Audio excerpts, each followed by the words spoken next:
Trading ಜಗತ್ತಿನ trading ಸೈಕಾಲಜಿಯ ಅತಿ ದೊಡ್ಡ ಬುಕ್ ಯಾವುದು ಅಂದ್ರೆ ಟ್ರೇಡಿಂಗ್ ಇನ್ ದ ಜೋನಿನ ಸೈಕಾಲಜಿ ಲೆಸನ್ಸ್ ಅಲ್ಲಿ ಮೂರನೇ ಇಂಪಾರ್ಟೆಂಟ್ ಲೆಸನ್ ಯಾವುದು ಅಂದ್ರೆ ಪ್ರತಿಯೊಬ್ಬರು ಕೂಡ ಇದನ್ನ ಎಕ್ಸ್ಪೀರಿಯನ್ಸ್ ಮಾಡಿರ್ತಾರೆ. ಏನು, ಮೊದಲ ಟ್ರೇಡ್ ತಗೊಂಡಿರ್ತೀರ ಸ್ನೇಹಿತರೆ, ಆ ಟ್ರೇಡ್ ಅಲ್ಲಿ ನಿಮಗೆ ಲಾಭ ಆಗುತ್ತೆ.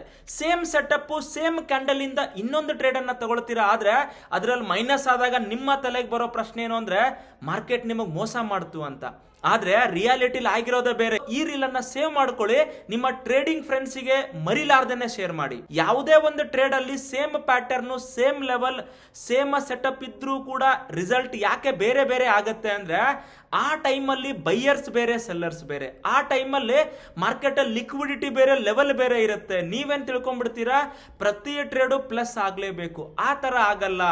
ಮಾರ್ಕ್ ಡಗ್ಲಾಸ್ ಅವ್ರು ಹೇಳ್ತಾರೆ, ಪ್ರತಿ ಟ್ರೇಡರ್ಗೂ ಕೂಡ ಹಳೆಯ ಟ್ರೇಡಿನ ಪ್ಲಸ್ ಮತ್ತು ಮೈನಸ್ ಅನ್ನ ಯಾವತ್ತೂ ಕೂಡ ಮುಂದಿನ ಟ್ರೇಡ್ಗೆ ಲಿಂಕ್ ಮಾಡಬೇಡಿ, ಸೇಮ್ ರಿಸಲ್ಟ್ ಯಾವತ್ತೂ ಎಕ್ಸ್ಪೆಕ್ಟ್ ಮಾಡಬೇಡಿ ಅಂತ. ಹಾಗಿದ್ರೆ ನೀವು ನಿಮ್ಮ ಟ್ರೇಡಿಂಗ್ ಸೆಟಪ್ ಅಲ್ಲಿ ಯಾವತ್ತು ಪ್ರೀವಿಯಸ್ ರಿಸಲ್ಟ್ ಎಕ್ಸ್ಪೀರಿಯನ್ಸ್ ಅನ್ನ ಪ್ರೆಸೆಂಟ್ ರಿಸಲ್ಟ್ ಹಾಕಬೇಡಿ ಅಂತ ಹೇಳ್ತಾ, ಈ ಒಂದು ಲೆಸನ್ ಕಂಪ್ಲೀಟ್ PDF ನಿಮ್ಮ ಟ್ರೇಡಿಂಗ್ ಹೆಲ್ಪ್ ಆಗುತ್ತೆ.